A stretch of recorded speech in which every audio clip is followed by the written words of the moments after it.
Bueno, pues a continuación vamos a entrar a analizar qué podemos proteger de los videojuegos.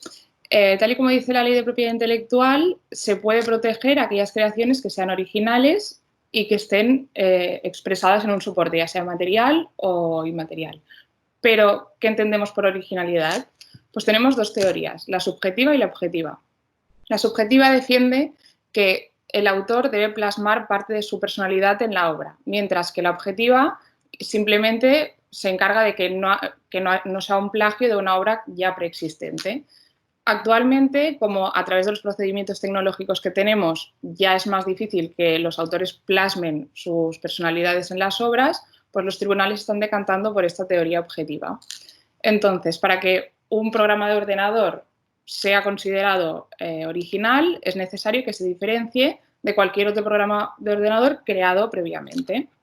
Es decir, siguiendo la teoría objetiva. Y ahora sí, vamos a entrar a analizar qué podemos proteger de los videojuegos. Como ha dicho Fede, los videojuegos son obras complejas y, por lo tanto, debe analizarse elemento por elemento la protección de cada uno de ellos. Entonces, primero tenemos los programas de ordenador. Anteriormente sí que se consideraba que los videojuegos eran fundamentalmente un programa de ordenador, pero poco a poco, al irse incorporando todos los elementos gráficos, pues hemos tenido que separar esta protección. Entonces, por programa de ordenador entendemos que es el conjunto de instrucciones dadas en un lenguaje en el que los ordenadores entienden y que permiten su funcionamiento. Y como hemos dicho, será original siempre y cuando no sea un plagio de uno anterior.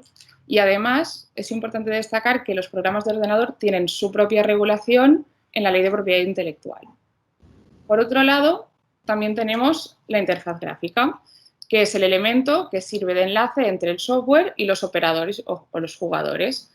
Entonces, una interfaz gráfica está compuesta por millones de elementos, como por ejemplo la historia, la música, los personajes y el guión, que pueden protegerse siempre y cuando se consideren originales.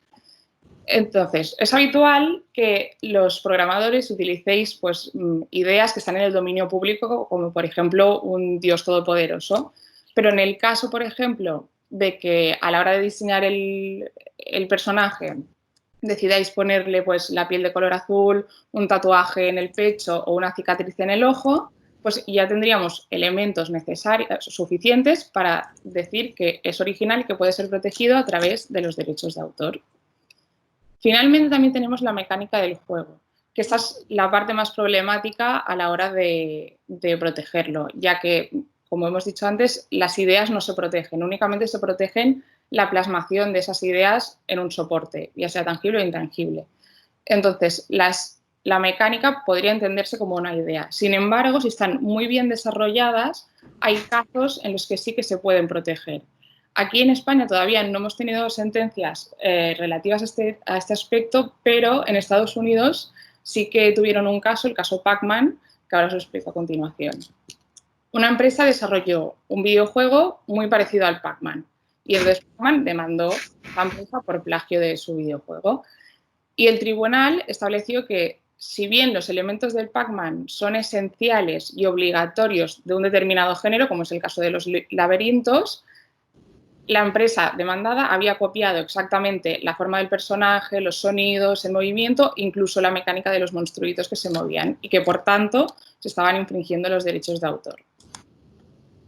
Como bien ha dicho Miguel también, hay otros aspectos que no son de derechos de autor que son fundamentales para proteger. Uno de ellos es la marca. ¿Y qué es una marca? Tal y como dice la ley de marcas, es cualquier signo que sea apropiado para distinguir productos o servicios de una empresa de los de otra. Y podemos proteger con ella pues, el nombre y el logotipo de la empresa, el nombre y el logotipo del videojuego o los eslogans de los videojuegos. Algunas de estas marcas son las que os he puesto aquí en la presentación, que están registradas en la Unión Europea. Y es fundamental, antes de sacar a la venta un videojuego o incluso de empezar a promocionarlo, tener claro que no hay videojuegos que tengan la misma marca o que no haya incompatibilidades de registro, porque si no, esa marca no va a poderse vender y va a haber problemas legales.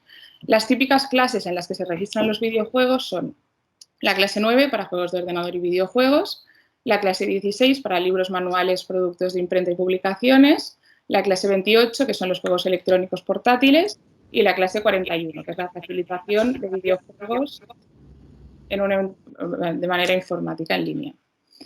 Es esencial tener en cuenta que las marcas sí que se deben registrar, mientras los derechos de autor no hace falta, pero luego lo comentaremos, las marcas sí que es necesario que se registren.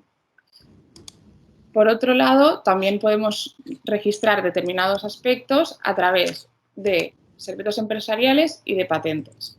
Los secretos empresariales pueden proteger todo aquello que esté dentro del entorno de la empresa, como por ejemplo los contratos con los publishers, la información sobre precios o las herramientas de desarrollo interno. Y las patentes, son invenciones nuevas que tengan actividad inventiva y susceptibles de aplicación industrial, no sirven para proteger los videojuegos en sí, sino la consola como tal, el hardware que se utilizará. Finalmente, hay dos aspectos que quería también hacer una puntualización, y el primero es el registro, que como os decía, a diferencia de las marcas, los derechos de autor no son necesarios registrarlos, pero sí es muy recomendable, ya que existe un registro general de la propiedad intelectual que sirve como presunción de que los derechos que están inscritos ahí existen y que pertenecen al titular. Entonces, en caso de conflicto entre dos titulares, la persona que esté inscrita, salvo prueba en contrario, será el verdadero titular. Y finalmente, la pregunta que nos hacemos a veces es, cuando yo obtengo un videojuego, ¿qué derechos obtengo? O sea, ¿tengo los derechos de todo? Y la respuesta es no.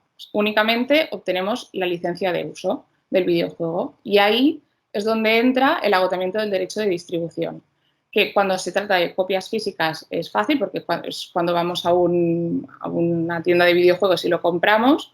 Luego, la persona que lo ha comprado puede revenderlo sin necesidad de pedir la autorización al titular y tampoco de darle dinero a cambio de la venta de segunda mano que vaya a hacer.